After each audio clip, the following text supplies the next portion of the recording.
Hearthstone is unique in its implementation of a resource-based system. Compared to its evolutionary predecessor in contemporary Magic the Gathering, Hearthstone lacks a dedicated resource card. The energy cards in Pokemon or lands in the aforementioned Magic the Gathering are necessary cards which must be drawn and played before a player can initiate most actions. This leads to a large discrepancy between opening hands, and in many cases forces the player to mulligan cards when too many or too few resource cards are drawn. In Magic, for example, the turn player is expected to generally have at least 3 mana available by the third turn, with an average of 2 mana sources kept in the initial hand, and the expectation of drawing at least 1 more mana resource card by the third turn. However, in Hearthstone, a filled mana crystal is awarded to the turn player at the start of each turn, with a hard cap of 10. This means, in Hearthstone, outside of extremely niche situations, having a number of available mana crystals other than 5 on turn 5 is the direct result of the turn player's actions. Due to the inherent consistency of the mana system, bolstered by the ability to mulligan away late game cards, the effective use of the mana curve dictates the framework for tempo or aggression-based strategies. Although no official documentation exists for the mana curve in-game, one may be populated with the textless minions present in the game, with an ideal curve generated from a linear regression of the data. It is easy to see that the ideal mana curve may be defined as the total stats of a minion being equal to twice the mana cost plus 1, or S total is equal to 2 M cost plus 1. An interesting exception to the rule is 0 mana minions, which theoretically should have 1 stat necessarily being health, but instead have 2 stats, making them slightly above the theoretical curve.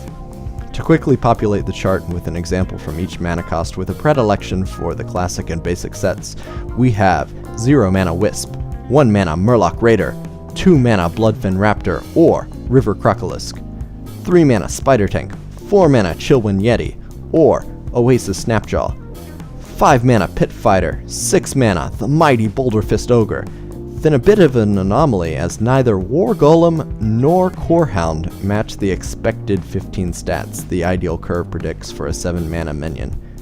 Similarly, Eldritch Horror is below curve for 8 mana, and a 9 mana textless minion doesn't even exist.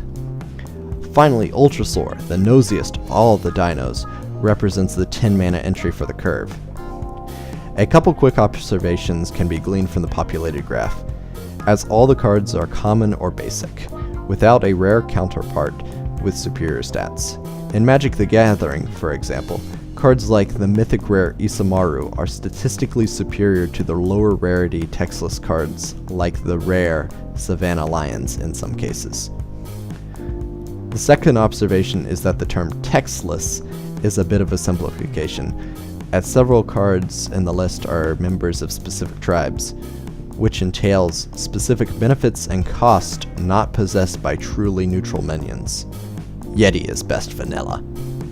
Perhaps the worst vanilla minion, though, is the rage-inducing Magma Rager, who is slightly below the ideal curve, lacking 1 stat point, but also having nearly the worst stat distribution as it trades evenly with zero-cost minions and is effortlessly removed by the mage's hero power.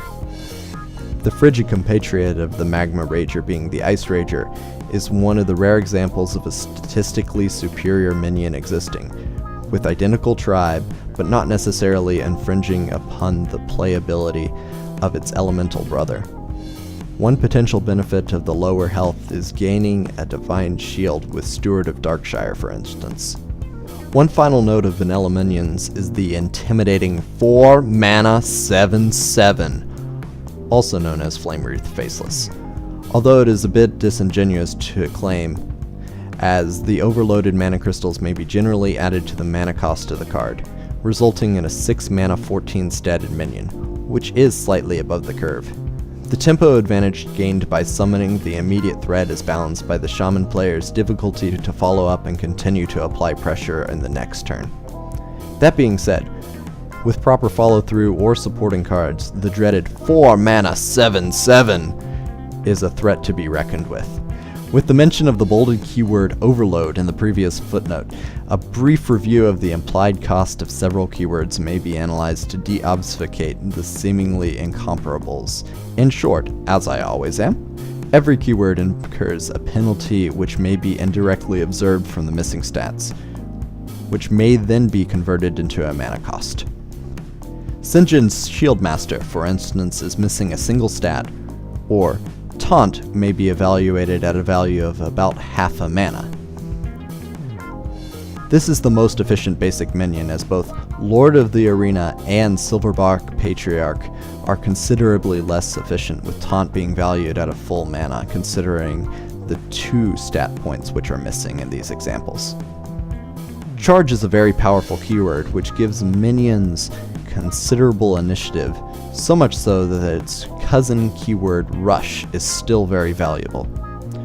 Charge minions are generally penalized 1 mana for the ability, as Stonetusk Boar is statted identical to the cuter Snowflipper Penguin, and Bluegill Warrior is a charging version of the Murloc Raider. Divine Shield is ideally worth 1 mana with the example of Argent Squire, although Silvermoon Guardian is penalized an additional stat point, putting it slightly below the vanilla curve. Although not a keyword, the phrase "draw a card" is always enticing, enough to draw attention to any card boasting the ability. For example, Novice Inventor and Loot Hoarder both occupy the 2 mana cost. Each minion draws a card, but Novice Inventor loses 1 stat when compared to the Loot Hoarder, with drawing a card being valued at 2 mana and 1.5 mana respectively for the 2 minions. The difference is the method in which the cards are drawn. Drawing the minion immediately is valued at a premium compared to having to wait for a minion to die before drawing the card. This is just a hint at the nuance of balancing efficiency, tempo, initiative, and value. Finally, minions whose battle cries summon additional minions are generally considered to be valued at the sum of the minion's stats. For instance, the Razorfin Hunter and Boar total to form a 3 mana 3/4, or otherwise perfectly on curve. However, the stats being divided among 2 bodies leads to interesting costs and benefits, as attack damage can be more precisely distributed and multi-target buffs are more valuable, at the cost of the 2 minions being more susceptible to opponent's area of effect cards or multi-target removal.